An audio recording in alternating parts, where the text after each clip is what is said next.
네, 그럼 바로 윤형중 대표님 모셔서 정책 이야기 나눠보도록 할게요. 네, 안녕하세요. 네. 네. 청문회 혹시 보셨어요? 진행하고 여기 있던데. 오면서 네. 계속 보고 최상병 청문회. 예. 네. 보면서 왔습니다. 아직 진행 중이기 때문에 음. 보면서 왔고요.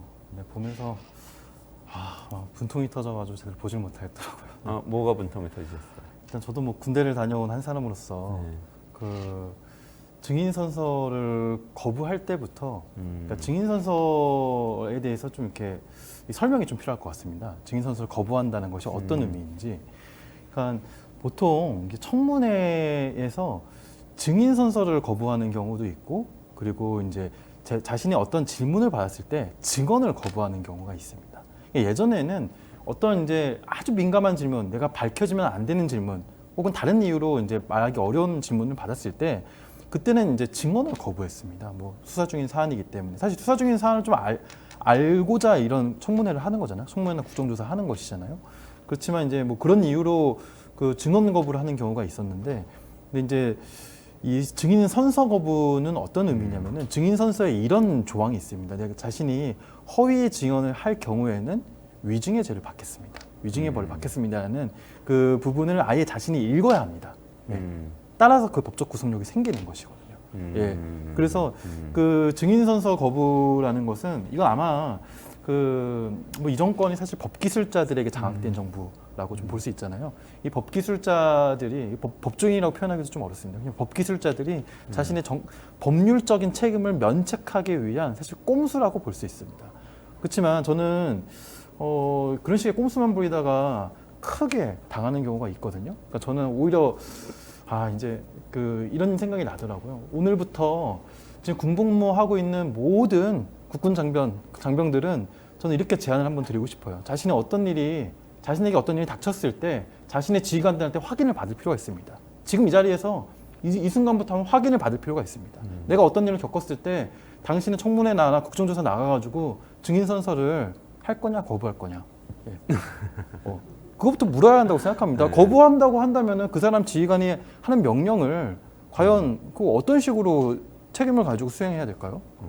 예. 제가 오히려 묻고 싶어요. 예. 국가의 기강을 흔드는 일이네. 진짜. 그렇죠. 예. 그런 앞으로 그 사람이 행위 자체가. 어떤 지시를 내렸을 때 책임을 지지 않는다는 겁니다. 예. 그러니까 앞으로 당신이 증인 선서 할 거냐 안 할 거냐가 굉장히 심플해집니다. 그러니까 이게 아까 대통령의 한마디가 현장에까지 영향을 미친다고 했잖아요. 지금 오늘 증인 선서를 거부한 사람은 오늘 참석한 증인, 또 가장 중요한 증인 중에 한 명인 신범철, 신원식 현 국방부 장관은 그전에는 그 여당 국방위 간사였잖아요. 근데 지금 그 사람은 이제 여당 국방위 간사로서 국회의원 시절에 이미 통화한 적 없다라고 거짓말까지 했던 사람이 이번에 청문회에 나오지도 않았습니다. 그런데 이분 제외하면 가장 중요한 사람이 이종섭 전 국방부 장관, 호주런의 장본인, 신범철 국방부 차관, 그리고 임성근. 지금 대통령이 왜 도대체 이 사람을 어떻게 구명하려고 이렇게까지 하는가는 임성근 해병대 제1사단장, 이 핵심 인물들이 다 증인 선서를 거부했다는 것입니다. 그렇다면은 진짜 이 국군 장병들은 이제부터 앞으로 자기 지휘관들에게 증인 선서를 할 것인지 안 할 것인지 한번 질문해 보기를 저는 이 자리에서 권하고 싶습니다. 네.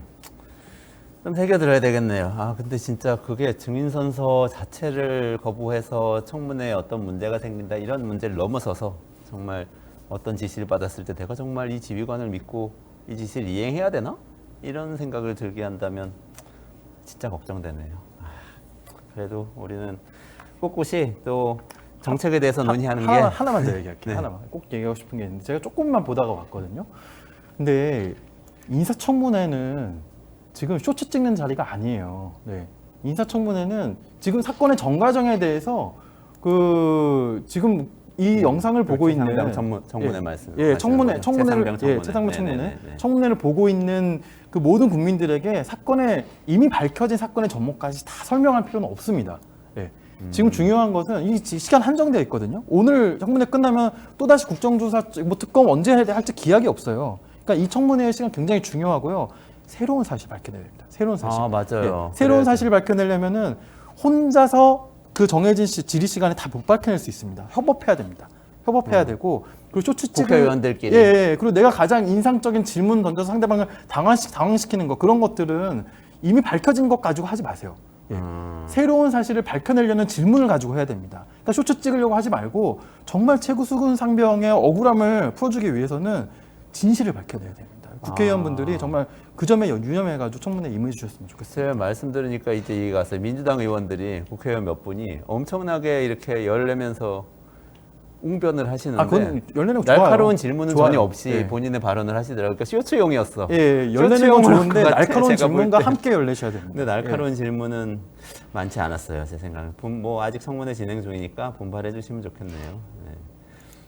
알겠습니다. 자, 아니 뭐 이거 문제도 중요하지만 더 중요한 얘기 해야 돼서 넘어가 볼게요. 오늘 아침에 중앙일보 보니까 이한주 민주연구원장이 인터뷰를 했어요. 그래서 이재명 대표의 올해 멘토잖아요. 멘토로 알려져 있다고 보통 언론에서 얘기하는데 그게 아니고 멘토예요. 왜냐하면 제가 알거든요. 제가 14년 전이네요, 벌써. 14년 전에 이한주 교수가 가천대 경영대학원에 있을 때 찾아가서 만났어요. 그 당시에 이분은 그냥 경영학자였는데 그 학자라서 이제 그런 좀 학문적인 얘기, 그때 뭐 사회적 경제 정책 뭐 이런 얘기를 논의를 드리러 갔어요.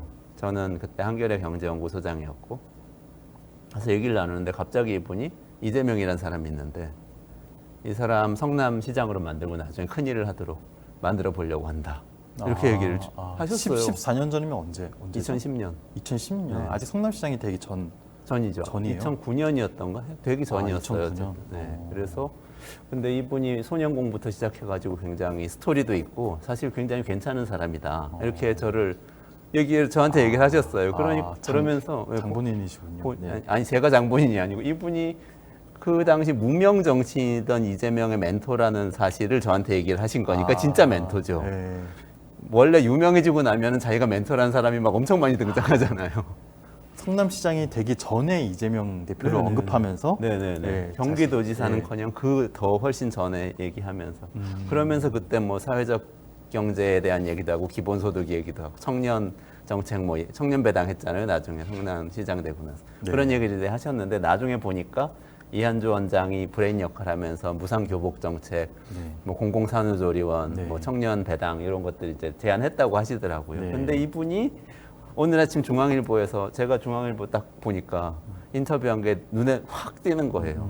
그래서 오늘 꼭 여쭤보고 싶어가지고 당일임에도 불구하고 제가 갑자기 여쭤봤는데 네, 뭐냐 하면 이재명 대표가 바뀌었다. 네. 이렇게 얘기하는데 제가 14년 전에 네. 그 교수실에서 예. 얘기했던 그 이분 굉장히 온화하고 조근조근 이렇게 말씀하시는 분이세요. 그 모습이 이렇게 음성 지원이 되면서 그때는 이렇게 혁신적이고 뭐 이런 정치인이 있다고 했는데 네. 피습 이번에는 인터뷰를 통해서 저한테 음성 지원되면서 들리는 목소리가 뭐였냐면 피습 이후에 이재명은 사람이 달라져서 굉장히 중도적이고 이제 온화한 이런 방향으로 갈 거고 종부세 같은 경우도 좀 완화할 필요가 있고 이런 얘기를 이제 차근차근 정책의 변화 얘기를 하시더라고요. 네. 그래서 이 얘기는 좀 윤 대표님 오면 네. 진짜 이재명 대표와 민주당이 그렇게 변하고 있는 것인지 여쭤봐야겠다. 제가 네. 그 민주당 내부 취재를 통해서 네. 네, 말씀을 드려야 하는데 내부 취재를 아직 못한 상황이고요. 아니요. 일단 제가 견해를 아는 여쭤보고 아는 싶었어요. 선에서 견해를. 지금까지 민주당, 진보정당 정책도 잘 아시고 이재명 대표의 정책도 잘 아시고 대선 캠프 때부터 예, 혁신위원까지 맞습니다. 하시고 네. 그랬기 때문에 이게 지금 어떻게 되고 있는 건지 좀 여쭤보고 싶었어요. 그러니까 저는 그렇게 봅니다. 물론 저도 오늘 좀 인터뷰를 보면서 놀랐습니다. 제가 새벽에 일어나서 봤습니다. 그래서 이한주 민주연구원장, 저도 이재명 현 민주당 대표의 멘토로 알려졌고 오랜 인연이 있다라는 정도를 언론 보도를 통해서 아는 수준이었는데 오늘 인터뷰에 22살의 이재명 대표, 그러니까 이재명 대표가 22살이던 시절부터 만났다. 예, 고 하시더라고요. 그런 인연까지 밝힌 거는 저도 오늘 처음 알게 된 사실이었고요. 그리고 오늘 이제 그런 이제 그 인터뷰 내용이 있었습니다. 그 테러를 당한 이후에 그 좀 세상을 보는 시각이 좀 변했고 그리고 그 이후에 좀 중도로 좀 나아가게 되었다. 예, 라고 이제 발언을 하신 부분이 상당히 그 발언을 보면서 최근에 민주당에서 나온 여러 이제 종부세와 상속세와 금투세와 관련된 입장들에 대해서 조금 더 이제 그 맥락을 좀 이해하게 되지 않았나라는 생각이 들었습니다. 원래는 저는 특히 종부세는 박찬대 원내대표와 고민정 의원의 경우에는 물론 박찬대 원내대표도 이재명 대표와 매우 가까운 사람으로 알려져 있지만 그래도 두 분은 자신의 지역구가 그 종부세와 밀접한 관련이 있는 지역구거든요. 맞아요. 그렇기 네. 때문에 저는 약간 그런 취지로 또 이제 말씀을 하셨다라고 생각을 하고 있었는데, 근데 이한주 원장은 본인의 지역구가 있는 것도 아니잖아요. 예.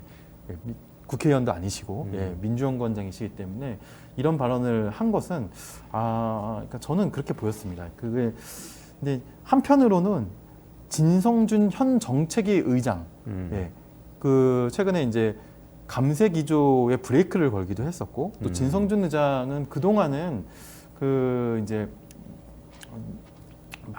이분의 기조나 성향이 많이 알려져 있지는 않았지만 사실 이분을 좀 아시는 분들은 이분이 상당히 강성이다. 그리고 상당히 그 진보적 성향을 좀 가지고 있다. 정책적인 측면에서도. 물론 지금 정책위 의장이기 때문에 의장의 역할은 본인의 성향이나 색깔을 물론 스타일마다 다르겠지만 강하게 드러내기보다는 의장은 좀 조율하는 위치에 있잖아요. 그럼에도 불구하고 이제 브레이크를 확실히 걸었단 말이죠. 감세에 대해서. 그래서 저는 이 진성준 의장을 분명히 이재명 대표는 성향을 알고서 지금 정책 사령탑으로 맡겼을 것이거든요. 그리고 또 이한주 원장은 더더군다나 그 30년 직이니까 더 잘 알고 있는 사람을 또 자신의 또 이제 멘토라고 하는 사람을 이제 민주연구원장을 맡긴 것이잖아요. 그래서 민주당이 지금 이제 그 이른바 뭐 그 학술적 개념은 포괄 정당이라고 하잖아요. 캐치올 파티. 지금 민주당이 가지고 있는 여러 딜레마들을 지금 이제 이 안에서 지금 요즘의 논란을 통해 여러 발언들을 통해서 지금 드러나고 있는 것 같습니다. 어떤 딜레마가 있냐면은 그 민주당은 특히 이재명 대표가 지금까지 가장 강하게 얘기해 왔던 것은 한마디로 억강부약이었거든요. 그렇죠. 억강부약. 맞아요. 억강부약이라는 거는 강한 자를 억제하고 약한 자를 부양한다는 뜻이에요.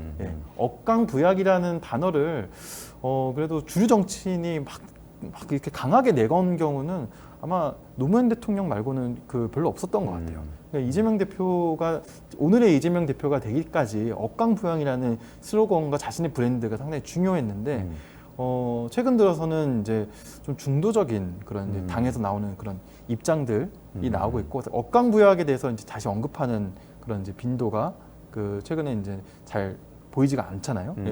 그런 것들을 보면 그 이제 앞으로의 선거에 있어서 여러 가지 고민들을 하고 있는 거는 사실 분명한 것 같습니다. 그래서 일단 당에서 진성준 의장처럼 진보적이고 그리고 이제 사회적 약자 또 취약계층의 입장을 대변하는 사람도 당연히 있어야 되고 하지만 민주당의 지금 큰 불안 중에 하나는 뭐냐면은 대선 때까지 너무 많은 시간이 남아 있다는 거예요. 물론 이제 오늘 또 최상병 청문회가 있어서 뭐 앞으로 그 지금은 대통령의 임기가 어떻게 될지는 우리 아무도 모르는 거잖아요. 아무도 모르지만 정상적으로 임기를 마친다면은 3년, 지금 2년밖에 되지 않았습니다.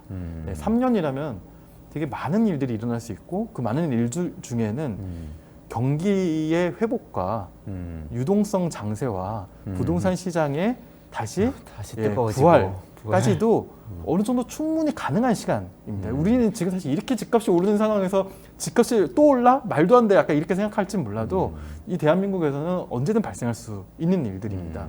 근데 민주당의 가장 큰 두려움 중에 하나는 부동산 가격이 다시 오르는 국면이 됐을 때 과연 그 민주당으로서 할 수 있는 일들이 있냐는 거예요. 민주당은 세금을 직접적으로 나서서 막 깎아주는 건 할 수는 없어요. 입법적으로. 근데 시행령으로 부동산 재산세나 종부세를 조금 조정하는 것들은 할 수 있거든요. 공정시장 가액 비율이라는 것과 공시가격이라는 거. 정부에서 할 수 있어요. 근데 정부는 아마 집값이 막 화랑세, 원래 집값이 화랑세이면 그런 걸 통해서 조절하는 거예요. 정부가 원래 조절하는 거예요. 그렇죠. 근데 정부는 안 할 거거든요. 왜냐하면 집값이 화랑세로 돌아가서 오르면요. 지금의 여당이 굉장히 유리한 선거 국면이 펼쳐집니다. 그래서 미세 조정을 하는 일들은 원래 정부가 해야 하는 일인데도 불구하고 안 할 거란 말이죠. 그렇다면은 과연 그 시점에 왔을 때 민주당은 어떤 이제 제스처를 취해야 될 것인가에 대한 두려움을 갖고 있는 것 같아요. 그래서 아마 지금 당장은 그러니까 정책을 총괄하는 정책위 의장이 이 선을 그은 것은 뭐 당장 특히 이번 세법 개정안 올해도 이제 그 연말에 세법 개정안 논의가 있을 거잖아요. 11월 1일까지. 예, 원래는 이제 법적 시한이 11월 1일인데 보통 11월 초까지 있을 텐데 제 예상, 제가 이 자리에서 뭐 돗자리까고 한번 예상을 해본다면은 이번 세법 개정안에서 종부세를 완화하는 입법이 민주당 차원에서 이뤄질 가능성은 상당히 낮지 않을까. 맞아요. 예, 예, 이미 많이 깎아줬습니다. 이미 이 정부가 공정시장 가액 비율을 90% 60%까지 깎아줬고 그리고 공시가격까지도 그 원래 이제 현실화율 정책은 다 포기해버리고 오히려 이 전년도 공시가격 적용한다 그러고 막 이런 식으로 하면서 상당히 많이 깎아줬습니다. 다주택 네. 중과세는 그것도 이제 상당히 깎아줬는데 여전히 좀 남아있긴 한데요. 근데 그거는 이제 법률적으로 바꿔야 되는 부분이라 아예 원래 없애고 싶어 했지만 없애지는 못하고 좀 깎아놓은 상태이거든요. 그래서 지금 1주택자의 장기 보유와 고령자인 경우에는 사실 그렇게 큰 부담이 없는 상태입니다. 이런 상태에서 민주당이 직접적으로 나서서 종부세를 완화한다라는 것은 좀 이제 지금으로서는 사실 명분은 없는데요. 근데 지금 어느 정도 명분을 그러니까 쌓아놓는 것 같습니다. 나중에 부동산 이거 정치인들에게 굉장히 중요한 것은 내가 실제로 어떤 행동을 했다가 아니라 내가 어떤 말을 해놨다거든요. 어떤 입장을 보였다. 이게 중요합니다. 그래서 나중에 종부세를 갑자기 안 내다가 부과해서 내게 되는 사람들 그런 사람들에게 일종의 알리바이가 형성되는 것이죠. 그래서 올해는 종부세를 완화하는 입법을 할 가능성이 제가 보기에는 없다. 하지만은 내년이나 내후년 그리고 3년 그의 부동산 시장이 변할 상황에서 1주택자에 한해서는 민주당이 조금 다른 선택을 할 수도 있다라는 것 정도를 저는 예상을 하고 있습니다. 이현주 민주연구원장도 1주택자 종부세 완화를 인터뷰에서 이야기를 했더라고요. 네. 여기 뭐 어떻게 구체적으로 하자는 건지가 명확하지는 않지만 그 성태윤 대통령실 정책실장이 지지난주 일요진단에서 인터뷰했던 내용 있잖아요. 지난주에 우리 같이 얘기 나누기도 했었는데 그 기조대로 간다고 하면 사실상 1주택자는 종부세는 내지 않는 방향으로 해서 사실상 폐지된 것으로 만들겠다는 취지였던 것 같아요. 제 생각에. 네. 근데 그렇게 정부에서 드라이브를 걸 경우에 국민의힘에서는 입법안을 발의를 할 수 있잖아요. 그러면 민주당에서 결정을 해야 되잖아요. 이거는 받아들일지 아니면 반대할지. 그걸 어떻게 될까요? 그러면 그래도 받아들이지 않는다라는 해석이세요? 네, 저는 그래도 민주당이 지금의 1주택자의 장기 보유자의 경우에는 대다수 많은 공제를 받거든요. 받죠. 예. 많이 받죠. 예, 그래서 15억 정도의 주택을 이상을 갖고 있어도 그 뭐 세금의 규모가 뭐 500만 원을 넘거나 300만 원 넘는 경우는 극히 드뭅니다. 예. 그래서 그런 정도로 예를 들어서 20억 정도의 주택을 갖고 있는데 15억에서 20억 사이의 주택을 갖고 있는데 자신이 그 종부세를 갖다가 그 100만 원대를 낸다라고 한다면 그게 과도한 부담일까요? 그 정도는 네. 부담할 수 있죠, 사실. 네. 그 정도는 부담할 수 있고 그리고 사실 공정시장 가액 비율이 너무 낮아져가지고 지금 맞습니다. 네. 어쨌든 17억, 18억은 넘어서야 종부세가 1원이라도 부과되기 시작되는 것 같아요, 대체로. 그러니까 부담이 안 되긴 하는데 어쨌든 지금 말씀하신 거대로라면 진성준 의장도 반대를 하고 있고 하기 때문에 국민의힘 주도로 국회에서 종부세 세율 조정이나 구간 조정 같은 거를 입법을 발의를 하더라도 민주당이 부결시킬 거다. 합의해주지 않을 거다. 이렇게 말씀하시는 거네요. 네, 세법 개정안은 보통 이게 또 세법 개정안 이슈가 분명히 또 생길 건데요. 세법 개정안은 정부가 세법 개정안을 냅니다. 세법 개정안은 그 내년도 예산과 연결되어 있습니다. 그걸 예산 부수 법안이라고 그러거든요. 그래서 세법이 바뀌면 내년에 들어올 돈의 규모도 달라지기 때문에 예산과 함께 한 세트 취급을 합니다. 그래서 세법 개정안 예산 부수 법안으로 지정된 세법 개정안은 반드시 법정 시한대로 통과가 돼야 되거든요. 근데 이제 여당이 거부를 하게 되면은 정부안 원안이 그대로 자동 부의가 되게 되어 있어요. 자동 부의가 되어 있고 이제 자동 부의가 되면은 거기서 본회의에서 의결 절차를 밟게 되는데 그렇지만 지금의 민주당 의석수를 감안하면요 자동 부의가 되더라도 본회의에서 충분히 막아낼 수가 있습니다. 예. 예산안 부수 법안으로 들어가는 건가요? 그러면? 예, 예산 부수 법안으로 그러면은 예산안을 가지고 통과 안 시켜주면서 계속 이거 빼라고 하면서 협상을 하는 그런 식으로 그럴 수 있죠. 예. 나올 수 있는 거네요. 예산안을 근데 끝까지 안 통과시켜줄 수는 없잖아요. 그럼 그렇다면 정부 뭐 정부 준예산 준예산 사태에 이제 소유의 일이 발생하는 것인데요. 네. 근데 이제 세법 개정안 때문에 예산을 안 시킨다라는 것은 정부로서도 굉장히 큰 부담이기 때문에 세법 개정안 원래 지금 정부가 만약에 제일 많이 얘기하는 것은 그 왜 우리의 동의를 거치지 않고 야당이 독주를 하느냐잖아요. 예, 근데 야당의 의견을 받지 않고 본인들이 독주를 사실 근데 야당 입장에서는 그 말도 부당하다고 생각하는 게 야당 입장에서는 지금 양곡관리법이나 간호법이나 최상병 특검법이나 항상 발의를 할 때 그 얘기할 게 있으면 조율하자라는 입장이었거든요. 그래서 여당이 조율하자는 입장인데, 근데 그 조율하자는 입장에 참여하지 않고 대통령에서 거부권 행사하고 있다라는 입장이고, 또 이제 여당 입장에서는 뭐 그렇게 들어가봤자 니들 마음대로 할 거니까.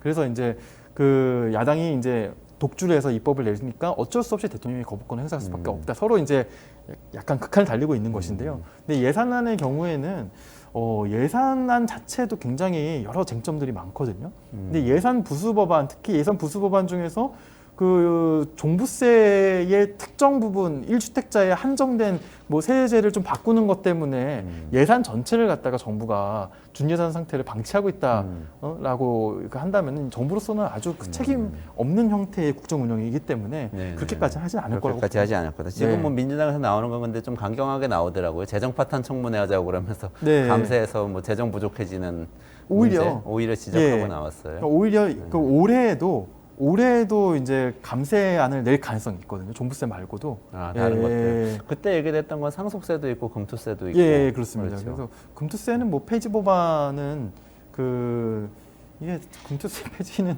제가 이 자리에서도 여러 번 얘기했지만 작년 그 말에 이미 다 준비한 경제정책 방향이 안 담겨 있었잖아요. 그러니까 작년 세법 개정안이 없었어요. 작년 세법 개정안이 없었고 그 경제정책 방향에도 없었고, 근데 갑자기 1월 2일 증시 개장시에 가서 이제 없애겠다라고 발언을 했거든요. 물론 이제 그 내년 1월 1일부터 시작이기 때문에, 근데 잘 생각해 보세요. 내년 1일부터 시작인 법을 바꾸기 위해서 그 전년도 그 11월 11월에 논의되는 세법 개정안에 내는 게 맞냐는 거예요. 예. 그것도 좀 잘못된 거잖아요. 그렇죠. 너무 촉박하잖아요. 그죠? 한 달을 앞두고 법을 바꾸자는 거죠. 그러니까 올해 11월 12월에 나올 세법 개정 안에 담은 다음에 그 다음 한 2달 뒤부터 아예 시행을 해버리는 상황이 되는 거죠. 제가 예측하기로는 이번 윤석열 정부는 종부세, 상속세 그리고 금투세의 개정을 담은 세법 개정안도 들어가겠지만 그것보다 더 큰 규모의 감세안을 담은 이제 내용들은 저는 이제 저출생의 표지를 붙여가지고 나올 것 같다는 생각이 듭니다.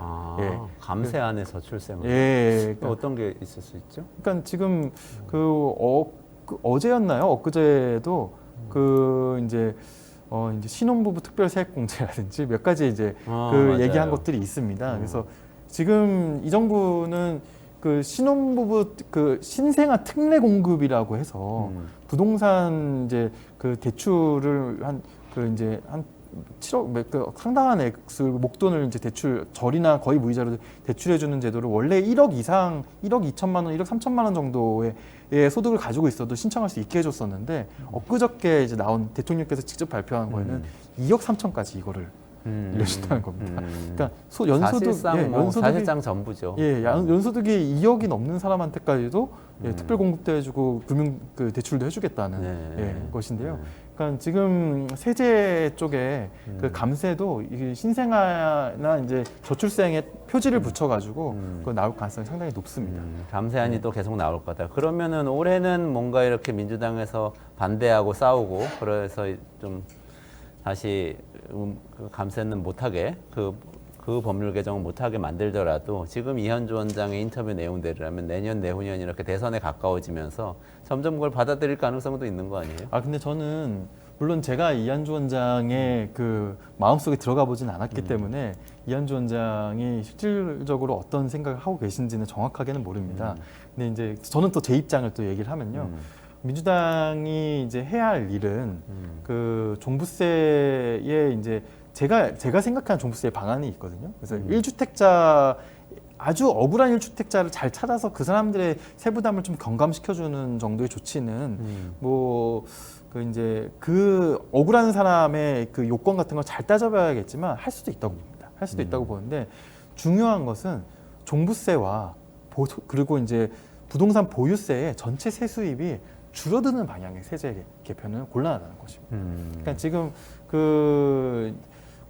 일부 대상자에 한해서 공정하지 않게 받아들일 수 있는 미세 조정 같은 건 할 수 있지만 우리의 세금 제도의 기조는 어디로 가야 되는가를 좀 분명히 해야 한다는 거예요. 그래서 그걸 분명히 한다면은 지금 윤석열 정부가 지난 2년 동안 감세안을 내놓은 것을 다 합치면 앞으로 5년 동안 90조 원 규모의 감세가 된다는 거 아닙니까? 그래서 거의 연간 20조 규모의 감세를 해왔고 그게 경기 축소 규모가 맞닥뜨려지면서 20조 원보다 더 많은 이제 세수 결손이 발생하고 있는 상황이잖아요.